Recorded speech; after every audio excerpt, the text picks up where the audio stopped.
겠습니다. 한번 인사하겠습니다. 우리 앞뒤 좌우를 향해서 매일 그리스도.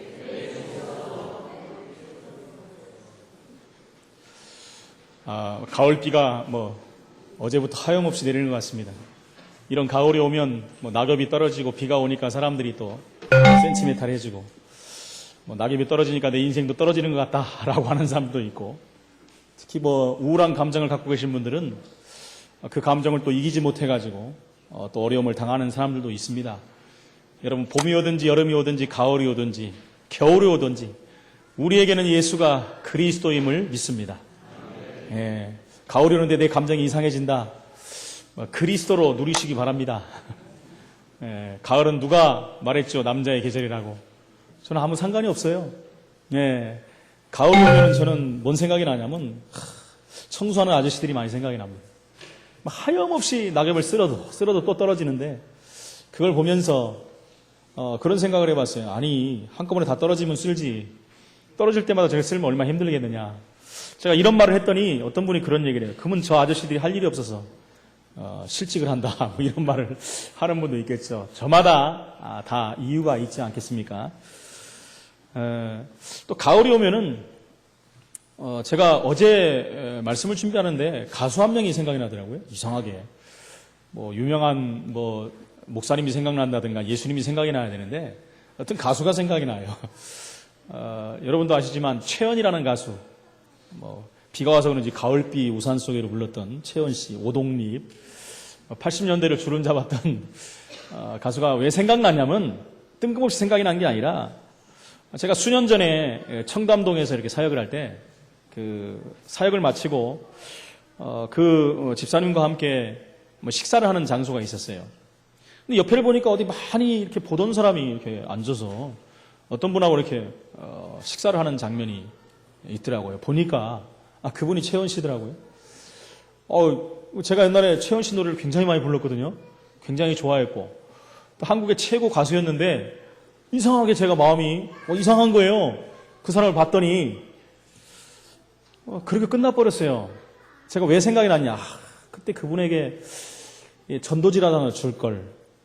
몇 년 있다가 그분이 작년인가 사망했잖아요. 비교적 젊은 나이에. 그래서 갑자기 그 생각이 나는 거예요. 하나님께서 그 마음을 주시더라고요. 그때는 그런 생각이 안 났는데 어제 갑자기 말씀을 준비하는데, 그때 채원 씨에게 내가 전도지라도 하나 줄 걸. 제가 알기로는 그분이 예수 믿는 분이 아니었거든요. 그래서 하나님 주신 기회를 놓치지 말아야 되겠다라는 생각을 다시 한번 해봤습니다. 여러분, 오늘 말씀은 아브라함을 보호하시는 하나님이십니다. 우리가 성경을 볼 때는 지식적으로 성경을 볼 때는 이해되어지지 않는 부분들이 상당히 많습니다. 그렇죠. 이해되지 않는 성경 구절들이 굉장히 많이 나와요. 도덕적으로 율법적으로도 어떨 때는 성경을 이해할 수 없는 부분들도 있습니다. 도덕적으로 윤리적으로 보니까 너무 안 맞는 부분이 많아요. 그래서 옛날에 그런 어르신이 그런 얘기를 했다고 하지 않습니까? 내가 성경을 보니까 이 예수 믿는 것들이 이상한 것들이다. 그래서 그런 말하는 분한테 제가 한번 말씀드린 적이 있습니다. 그러니까 성경 아닙니까? 성경은 거짓됨이 없고 가감함이 없고 있는 그대로를 말한 게 아니냐. 얼마든지 다른 단어를 사용할 수 있는데 그대로 적나라하게 사건을 말하지 않습니까? 분명한 사실은 그런데 성경인 뭐라고요? 분명한 사실을 기록하고 있다는 거예요. 분명한 사실을 기록하는 성경을 하나님 말씀이라고 합니다. 그래서 우리는 성경은 하나님 말씀이요 오류가 없는 하나님의 말씀임을 믿어야 되는 것입니다. 우리가 성경은 하나님 말씀이기 때문에 이해될 수 있는 부분이 아닙니다. 이해로 하는 게 아니에요. 성경은 이해하는 것이 아니라 성경은 어떻게 합니까? 믿어야 되는 대상이죠. 하나님을 여러분 이해할 수 있습니까? 그 크고 크시고 놀라운 하나님, 광대하신 하나님을 이해할 수 있습니까, 여러분? 하나님은 이해의 대상이 아니라니까요. 근데 수많은 지식인들은요, 하나님을 이해하려고 합니다. 여러분, 자기 배운 지식 가지고 수많은 지식을 쌓고 공부를 열심히 하고 학위를 따고 해서 하나님을 이해하려고 하는데 이해가 되겠습니까, 여러분? 여러분, 르 웰리스라는 사람이 어떻게든지 예수님을 이렇게 약화시키려고 예수 믿는 자들을 이렇게 비아냥하면서 내가 저 사람들을 무력화시켜야 되겠다. 말도 안 돼 무슨 예수를 믿냐. 예수가 어딨냐? 하나님이 어딨냐 하면서 저 사람들을 모욕을 하고 저 사람들을 깎아내리려면 내가 성경을 알아야 되지 않겠느냐. 그래서 성경을 혼자 연구를 한 거예요. 성경을 연구하다가 하나님의 은혜를 받아버렸어요. 여러분 한마디로 감동이 와버린 것입니다. 그럴 수도 있습니다, 여러분. 그렇게 하나님이 하실 수도 있어요. 이 사람이 감동을 받아갖고 그의 붓을 꺾고 나서요, 불후의 명작 배너라는 대작을 만든 것입니다, 여러분. 이런 분들이 한두 분이 아니에요. 하나님이 감동하시면 성경을 보다가도 깨닫는 날이 옵니다. 성경을 보다가 그 안에서 예수를 만날 수도 있습니다. 성경을 보다 자기의 죄를 자백할 수도 있는 것입니다. 왜 그렇습니까, 여러분? 성경은 살아계신 하나님 말씀입니다. 성경은 하나님의 능력이 역사하는 말씀입니다. 여러분 성경 안에도 구원이 있다라면 큰일 나는 것입니다.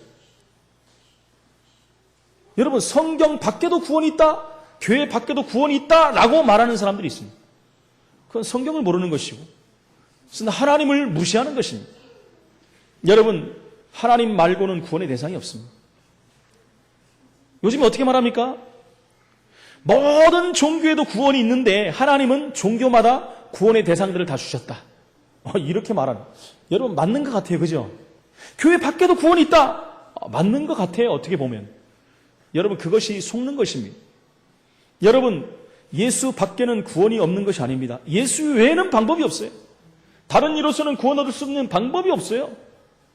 여러분 예수 밖에도 구원이 있다면 예수님이 뭐하라고 이 땅에 오셔서 인간으로 오셔서 그 많은 모진 고통과 어려움을 당하시고 멸시천대를 당하시고 십자가에서 피 흘려 죽으시고 또 부활하시고 또 성령으로 오시고 그런 일을 뭐하러 하시겠습니까?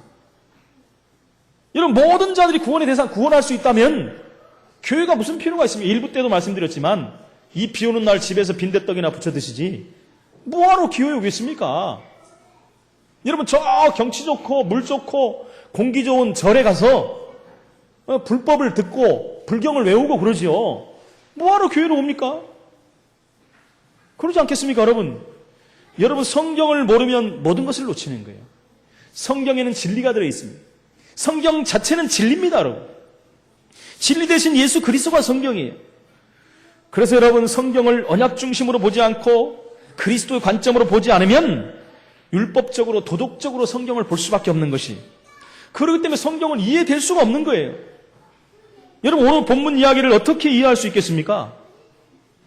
아브라함의 주특기 죄송합니다. 마누라를 누이라고 속이는 거.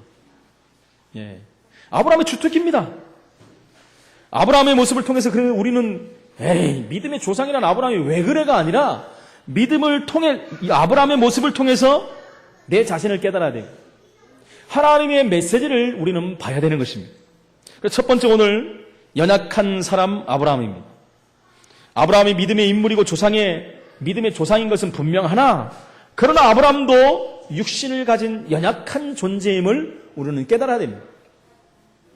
여러분 여기 서 있는 정영신 목사도 거룩한 목사인 것 같고 막 설교하고 막 그러니까 그런 것 같지만 저도 사람이라는 것입니다. 저도 실수할 수 있고 저도 하나님 앞에 죄를 질 수도 있어요. 여러분 그렇게 안 보면은요 저를 보고 실망할 일들이 굉장히 많이 생길 수 있습니다. 여러분 저는 사람이지 하나님이 아닙니다. 아브라함은 사람입니다. 사람. 믿음의 조상으로 하나님이 선택한 것일 뿐이지 그도 연약한 사람이고 두려워하는 사람이고 불신앙할 수도 있는 것이고 또 세상에 속할 수도 있는 사람이라는 것입니다. 그 관점에서 보지 않는다면 우리는 어려움을 당할 수밖에 없습니다. 오늘 창세기 12장 그 전에 봤던 10절로 20절에 보니까 아브라함이 애굽 땅에 내려가서 아내를 누이라 속였습니다. 그래서 바로 왕에게 누이를 빼앗길 뻔 보지 않습니까? 여러분 바로라는 말은 뭡니까? 바로라는 것은 지금 우리나라 말로 한다면 전하, 폐하 이런 얘기입니다. 그래서 왕 앞에 붙는 그 이름 앞에 붙는 칭호예요. 왕의 칭호. 그래서 모든 애굽의 왕들을 우리는 바로다 하지 않습니까? 바로왕 그러잖아요. 그렇듯이 또 오늘 창세기 20장 1절로 18절에 보니까 그랄 왕 아비멜렉 앞에서 또 아내를 누이라 속였어요. 20년 전에 애굽에서 지은 죄를 그대로 짓고 있습니다. 반복해서 짓는 거예요. 이처럼 여러분 한 번 지은 죄는 또 짓기가 쉽다는 것이죠. 사단이 그걸 더 잘 알고 있고 내가 그것이 이미 허용된 부분이기 때문에 또 그 부분을 통해서 사단이 건들면 또 죄를 짓습니다. 그래서 여러분 우리가 허용한 부분은 빨리 막아야 돼요. 우리가 알고 막고 고백하고 말씀으로 땜질을 해야 됩니다. 여기서 나오는 그랄랑 아비멜렉이라는 것은 역시 그랄이라는 것은 앞으로 블레셋을 말합니다. 블레셋 나라를 말하고요. 아비멜렉이라는 것은 역시 바로와 같은 왕의 호칭입니다. 아비멜렉 왕 호칭이에요. 호칭. 그 앞에서 아내를 누이라 또 속였어요. 여러분 아브라함의 이와 같은 잘못된 처신은 미리 아브라함이 계획했다라는 거예요. 그래서 이것은 고의적인 죄입니다. 큰 죄죠. 고의적인 죄는. 고범죄는 큰 죄라고 성경에 나와 있어요. 고의로 짓는 죄를 진 거예요. 내가 그랄 땅에 들어가서 내가 목숨을 잃을 것 같으니까 내 아내를 누이라고 속여야 되겠다. 그러면서 사라도 거기에 동의했어요. 사라도 똑같은 한 몸 아닙니까? 살아야 되니까. 사라가 그래서 살았는지는 몰라도. 그래서 자기 오랍이라고 또 같이 동조를 했어요. 여러분 부부가 한 몸이 되면 이런 데는 한 몸이 되면 안 되는데 아나니아 삽비라 같이 그런 데 한 몸이 되면 자존심 있죠. 내가 네 누이냐? 아브라함아 정신 차려. 네가 누구냐? 하나님 주신 언약이 뭐냐? 하면 될 텐데 그러지 않습니까? 하와가 하나님의 언약인 선악과를 따먹고 남편에게도 준지라. 그랬을 때 아담의 행동이 뭡니까? 한마디도 안 하고 그냥 먹었어요. 그랬을 때 한마디만 하면 됩니다. 그러면 끝날 텐데. 네가 하나님의 언약을 지금 믿지 않느냐? 한마디만 하면 될 텐데. 여러분 부부가 너무 관계가 좋아도 안 된다고 하지 않습니까? 그래서 저희 부부는요 한 일주일에 한 번씩 한 1분 정도 이렇게 어제도 좀 제가 결혼식장을 가기 전에 한마디 하고 왔습니다. 그러다 5분도 안 돼서 풀렸지만은 자세히 듣고 싶은 분들은 이따 찾아오시기 바랍니다. 이와 같이 아브라함이 잘못된 처신은요 하나님 앞에 굉장한 큰 죄라는 것입니다. 20장 11절에 보니까 아브라함이 이곳에서는 하나님을 두려워함이 없으니 이 그랄 땅에는 하나님을 두려워하는 자가 없다라는 거예요. 다시 말하면 하나님을 믿는 자가 없다라는 거예요. 죄악 가운데 빠진 곳이니까 내 아내로 말미암아 사람들이 나를 죽일까 생각하며 두려웠던 것이죠. 여러분 그곳에 하나님이 아는 자가 없다고 해서 죄를 지어도 된다라고 성경은 말한 적이 없어요. 이 사람들은 불신자니까 불신자들 앞에서 내가 거짓말하고 죄를 제하겠다. 여러분 성경 그렇게 하란 말이 없습니다. 그건 자기 정당성을 주장하는 거예요. 그것도 죄라는 것입니다. 이러한 아브라함의 실수를 보면서 역시 아브라함에게도 하나님의 의뢰가 필요한 존재요. 메시아가 필요한, 그리스도가 필요한 존재임을 우리는 발견해야 됩니다. 저와 여러분이 하나님의 은혜가 아니면 여러분 단 하루도 살 수 없어요. 여러분 하나님의 은혜가 아니면 곳곳에서 우리를 유혹하는 것들이 얼마나 많은데요. 육신의 것들, 세상 것들이 얼마나 유혹을 하는데 여러분 단 하루도 하나님의 은혜가 없으면 우리는 살 수 없어요. 하나님은 우리를 굽어 살피시고 우리를 보호하시고 우리를 인도하시니까 사는 거지. 오늘 장면도 보십시오. 하나님이 보호하지 않으면 아브라함은 이 땅에서 살아날 방법이 없는 것입니다. 그래서 저와 여러분들은 늘 하나님의 은혜를 간구해야 돼요. 하나님 나는 육신이 부족하고 연약합니다. 하나님 나는 오늘도 하나님의 은혜가 필요합니다. 하나님 나에게 성령의 충만함을 주옵소서. 나는 하나님 오늘도 그리스도가 필요합니다. 하나님 나와 함께하여 주옵소서. 임마누엘 비밀이 누려지길 원합니다. 하나님 내게 역사하여 주옵소서. 그런 존재임을 우리는 늘 발견해야 된다는 것입니다. 하나님의 은혜가 없으면 사단에게 속을 수밖에 없는 나약하고 연약한 존재라는 것을 알아야 돼요. 여러분 삶의 현장이 얼마나 각박한 현장입니까? 치열한 경쟁 시대에 들어가 있어요. 늘 말하지 않습니까? 어제의 동료가 오늘의 적이 돼버리고 배반을 밥 먹듯이 하고 사람을 죽이는 일을 밥 먹듯이 하고 우리 장로님 오늘 대표 기도할 때 나왔잖아요. 부모를 죽이고 돈 때문에 부모를 죽이고 형제를 죽이고 토막내서 죽이고 여러분 이게 있을 수 있는 일이라고 생각합니까? 여러분 우리가 하루하루 숨쉬고 산다는 건 기적이에요. 여러분 이런 세상에서 산다는 것이 하나님의 은혜가 아니면 살 수 있는 방법이 없다는 것입니다. 내가 하나님 앞에서 계속적인 하나님의 은혜가 필요한 존재임을 인정해야 돼. 그걸 고백할 때 우리는 남을 또 인정할 수 있는 거예요. 여러분, 내 자신을 올바로 인정할 때 상대방을 이해할 수 있고, 또 상대방을 수용할 수 있고, 상대방이 한 발 더 나가 배려할 수 있다는 것입니다. 그게 안 되면 모든 사람이 적이에요. 모든 사람이 정죄의 대상입니다. 모든 사람이 죽어야 될 대상이에요. 살아날 방법이 없어요. 그래서 이 엄청난 어려움을 당한 아브라함에게 하나님은 지금 꿈을 통해서까지 아비멜렉에 나타나서 그를 보호하십니다. 그래서 오늘 두 번째, 하나님의 보호를 받는 아브라함입니다. 저와 여러분이 하나님의 보호하심을 받는 줄로 믿습니다. 우리가 구원받는 순간에 성령께서 우리 안에 들어오셨어요. 내가 네 속에 너와 함께 영원토록 있겠다고 했습니다. 여러분, 한 번도 떠나지 아니하신다 그랬어요. 심지어 너를 가르치고 생각나고 깨닫게 하시겠다. 내가 죽을 때까지 너를 인도하겠다. 한 번도 하나님 우리를 버리신 적이 없어요. 여러분, 제가 좋아하는 복음성가가 있습니다. 하나님 한 번도 나를 실망시킨 적 없으시고 언제나 공평과 은혜로 나를 지키셨네. 오 신실하신 주. 할렐루야. 계획이 없던 찬양을 하나 했습니다. 언제나 하나님이 나를 지키셔요. 전 그 찬양할 때마다 얼마나 감사한지 모릅니다. 제가 그래서 손꼽아 기다리고 있습니다. 여러분 앞에서 이 찬양을 한번 부를 날을. 한번 시켜주세요. 한 번도 안 시키더라고요. 뭐 저기 크리스마스 날이라든가 이럴 때 한번 시켜주세요. 진짜 시키지 마시고. 예, 아브라함이 이렇게 죄를 짓는데도 불구하고 왜 그럼에도 하나님은 아브라함을 축복하시고 아비멜렉의 가정에서 그 가정의 저주를 내리시려고 합니까? 그걸 우린 봐야 된다는 것입니다. 하나님이 아비멜렉의 꿈까지 나타나셔서 그의 하는 일이 부당함을 지적합니다. 부당함을 지적하는 거예요. 그러면서 3절에 보니까 뭐래요?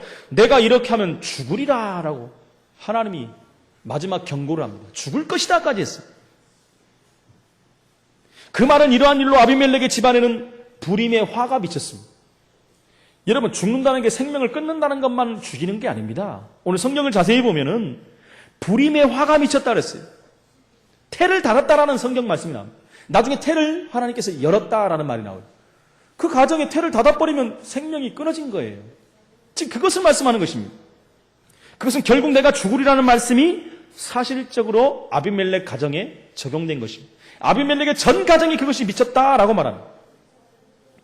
이와 같이 사라를 보호한 이와 같은 하나님의 초자연적인 능력, 그것은요 장차 태어날 이삭을 위해서 반드시 필요한 일입니다. 여러분, 그냥 이삭으로 끝난 것이 아니지 않습니까? 하나님께서 아브라함과 사라의 결혼 자체를 보호하신 것. 이미 결혼한 사람이에요. 근데 아비멜렉을 줘버린 겁니다. 누가요? 아브라함에게. 이건 율법까지 범한 거예요. 큰 죄악입니다, 사실은요. 그러면서 오실 메시아로 이어질 약속의 씨를 지금 보존한 겁니다. 여러분, 아비멜렉과 동참했으면 이게 어떤 일이 지금 벌어지겠습니까? 하나님의 언약하고 어떻게 되겠습니까, 여러분? 이건 굉장한 지금 문제가 오게 되어 있다는 거예요. 여러분, 어떤 면에서 보면 하나님이 더 급하신 거예요. 하나님은 분명히 내 씨로 말미암아 대적의 문을 얻을 것이다. 내 씨를 통해서 그리스도가 오실 것이다 말씀했거든요. 이 언약이 어떻게 되겠습니까, 여러분? 여러분, 그래서 언약이라는 관점으로 보지 않는다면 성경이 해석이 안 된다니까요. 그러니까 이해하려고 지금 성경을 봐버리면 오늘 말씀은 은혜를 받을 수가 없어요. 언약이라는 관점에서 지금 그 씨로 말미암아 그 말씀을 붙잡아야 된다는 것입니다. 하나님의 관심은 어디에 있습니까, 여러분? 하나님은 아브라함에게 씨의 언약을 주셨어요. 이미 아브라함을 갈대아 우르에서 부를 때부터 하나님은 이 언약을 주신 것입니다. 갈대아 우르를 떠나라 그랬어요. 본토 친척 아비집을 떠나라 그랬어요. 그러면서 주신 언약이 내 씨로 말미암아 모든 민족이 살아날 것이다. 물론 그 후손들이 복음을 전하고 살 것이라도 되지만 내 씨로 말미암아 그리스도가 오셨어. 전 인생은 인류를 살릴 것이다. 그 말씀을 주신 것입니다. 창세기 22장 17절 18절에 보니까 씨에 대한 언약을 또 주시지 않습니까? 이 언약은 언제입니까? 아브라함이 이제 다음 주에 나올 거지만 아브라함이 사라를 통해서 이삭을 생산하고 그리고 나서 이삭을 하나님께서 바치라고 했어요. 모리아산에 그것도 번제로 바치라고 합니다. 그 시험을 통과하고 나서 주신 말씀. 내 씨가 크게 번성하여 하늘의 별과 같고 바닷가의 모래와 같게 하리니 내 씨가 그 대적의 성문을 차지하리. 내 씨로 말미암아 천하 만민이 복을 얻으리라. 여러분, 이 언약을 이미 주신 것입니다. 하나님의 관심은 아브라함을 통해서 씨의 언약을 전달하시고자 하는 데 있는 것입니다. 그가 비록 실수하고 불신앙하고 죄를 졌지만 하나님은 이미 그를 부르실 때 이 언약 성취를 말씀하십니다. 그러니까 하나님은 고쳐가는 거예요. 고쳐가. 저와 여러분이 얼마나 실수하고 죄질 때가 얼마나 많습니까? 그때마다 하나님은 우리에게 힘을 주시고 우리를 세우시고 우리를 만드셔서 보호하셔서 우리를 통해서 이 언약을 성취하기를 원하신다는 것입니다. 이 언약을 다시 한번 확인하시기를 축원을 드립니다. 창세기 13장 14절 17절에도 나오지 않습니다. 롯이 아브라함을 떠난 후에 여호와께서 아브라함에게 이르시되 너는 눈을 들어 너 있는 곳에서 북쪽과 남쪽 그리고 동쪽과 서쪽을 바라보라. 보이는 땅을 내가 너와 내 자손에게 주리니 영원히 이르리라. 내가 내 자손이 땅에 티끌 같게 하리니 사람이 땅의 티끌을 능히 셀 수 없을진데 내 자손도 세리라. 너는 일어나 그 땅을 종과 행으로 다녀보라. 내가 그것을 내게 주리라. 여러분, 언약을 성취시키기 위해서 하나님은요 아브라함을 얼르고 다르고 세우고, 그렇죠, 왕창 주고 많이 주고 눌러줘가지고 증거를 주는 겁니다. 네가 누구냐를 보여주는 거예요. 그래서 뭡니까? 근대 시급을의 축복을 줬다고 하죠. 근원적이고 대표적이고 시대적이며 기념비적이며 불가항력적인 응답을 준 거예요. 이유는 뭐예요? 내 씨로 말미암아. 내 씨로 그리스도의 메시아가 오실 거기 때문에 어마어마한 축복을 주시는데 아브라함은 자꾸 착각을 하는 거예요. 여러분, 저와 여러분을 통해서 하나님은 시대 세계복음화의 언약을 주셨고 일곱 연장을 살릴 수 있는 언약을 주셨어요. 분명한 언약을 주셨는데 우리는 환경에 노출될 때마다, 문제와 상황이 올 때마다 흔들리고 헷갈립니다. 그때마다 하나님은 우리를 또 힘을 주시고 말씀을 주시고 우리를 세워서 결국은 이 일에 성취의 축복을 반드시 허락하실 것입니다. 응답을 누리시기를 다시 한번 축원을 드립니다. 창세기 17장 4절로 6절에도 보니까 보라, 내 언약이 너와 함께 있으니 너는 여러 민족의 아버지가 될지라. 이제후로는 내 이름을 아브라함이라 하지 말고 아브라함이라 하리니 이는 내가 너를 여러 민족의 아버지가 되게 함이라. 내가 너로 심히 번성하게 하리니 내가 내게서 민족들이 나게 하며 왕들이 내게로부터 나오리라. 할렐루야. 최고의 축복을 받은 것입니다. 이 씨가 여러분 창세기 3장 15절에 예언한 그리스도입니다. 여자의 후손이 뱀의 머리를 상하게 할 것이다. 처녀가 잉태하여 아들을 낳을 것이니 그 이름을 임마누엘이라 하리라. 그분이 마태복음 1장 1절로 21절에 아브라함과 다윗의 자손 예수 그리스도의 세계라. 그리스도로 오셨어요. 그분이 그리스도로 정확한 날에 정확한 시간표 가운데 오셨다는 것입니다. 그래서 하나님의 최고의 관심은 언약입니다. 언약 붙잡은 사람, 언약 붙잡은 교회에 하나님은 최고의 관심을 갖고 있습니다. 교회가 크고 사람이 많이 모이고 기적이 일어나고 역사가 일어나고 고관 대작들이 모이고 연예인들이 모여들고 하나님은 거기에 관심이 있는 게 아니에요. 그 교회에 언약이 있느냐 없느냐, 그 성도들이 언약을 붙잡았느냐 안 붙잡았느냐, 하나님은 거기에 관심이 있는 거예요. 그 사람들을 통하여 하나님은 내 씨로 말미암아 천하 만민이 복을 얻으리라. 여러분 한 사람 한 사람을 통하여 천하 만민이 복을 얻으리라. 한 사람 한 사람이 모여서 세계복음화 되는 것입니다. 여러분, 우리에게 이 어마어마한 축복을 하나님이 주셨다는 것입니다. 이 언약을 놓치지 마시기 바랍니다. 오늘 보니까 아비멜렉이 내가 죽으리라는 말씀을 듣고 뭐라고 합니까? 주께서 의로운 백성도 멸하시니까? 라고 하나님께 질문을 해요. 여러분, 당연한 질문 아닙니까? 자기는 당연히 자기 누이라고 했고 사라도 우리 오랍이라고 했으니까 당연한 건지 알고 자기는 또 왕 아닙니까? 당연히 취하려고 했던 건데 나는 잘못된 게 하나도 없습니다. 왕들은 그런 권한을 갖고 있지 않습니까? 남의 부인을 뺏는 게 아니고 정당한 방법인데 그런 의인을 하나님은 멸하십니까? 이렇게 말한 거예요. 그 말에는 뭐가 있죠? 아브라함과 사라가 죽어야죠. 그들이 잘못한 거 아닙니까? 내가 뭔 잘못이 있습니까? 이렇게 한 거예요. 아비멜렉은요, 하나님의 진노로 인하여 그 전장에 나오는 소돔과 고모라가 멸망당한 사실을 이미 알고 있어요. 기억하고 있습니다. 그래서 자신과 백성들에게 그와 같은 재앙이 미치지 않기를 바라고 있는 거예요. 하나님은 그러고도 남는 분이시잖아요. 소돔과 고모라를 완전히 없애버렸잖아요. 그러면 지금 그랄 땅, 그 땅이 완전히 망하게 돼 있다니까요, 지금. 지금 아비멜렉만 망하는 게 아니라니까요. 그래서 그 재앙이 미치지 않기를 바라면서 하나님, 의로운 백성도 멸하십니까? 어디서 많이 들었잖아요. 하나님, 소돔 땅에 의인 10명 있어도 멸하시렵니까? 컨닝한 것 같아요. 그때 하나님 말씀하지 않습니까?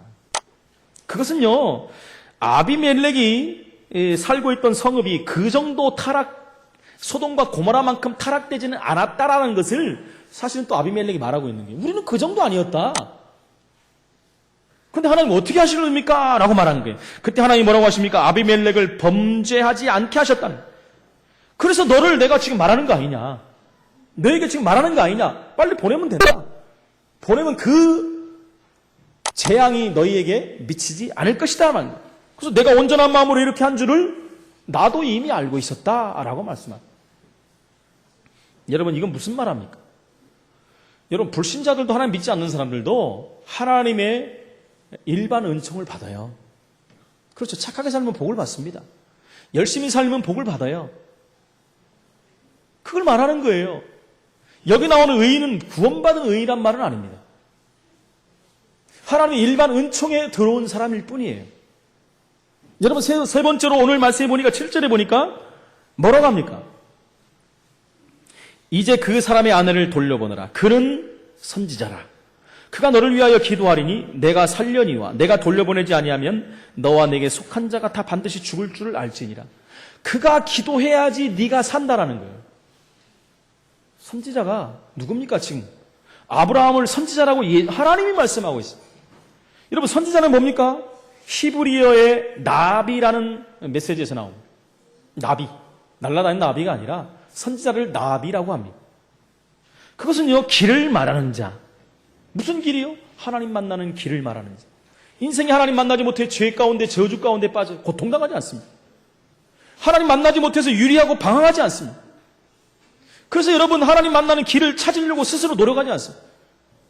열심을 내고 공덕을 쌓고 돌을 닦고 수양을 쌓고 이 종교 저 종교 다 가보고 안 되니까 무속인 찾아가고 스스로 노력하고 열심을 내서 하나님 만나보려고 하지만 만나지 못한다는 거예요.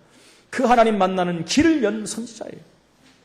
인생의 죄 가운데 저주 가운데 빠져서 지옥의 길로 가는데 거기서 빠져나오는 길을 제시한 자예요. 눈에 보이지 않는 사단에게 장악되어 운명과 사주팔자에 묶여서 팔자대로 살다가 운명에 매여 살다가 지옥으로 가는 인생을 거기서 빠져나오는 길을 여는 선지자라는 것입니다. 선지자는 누굽니까? 중재자예요. 중보자입니다.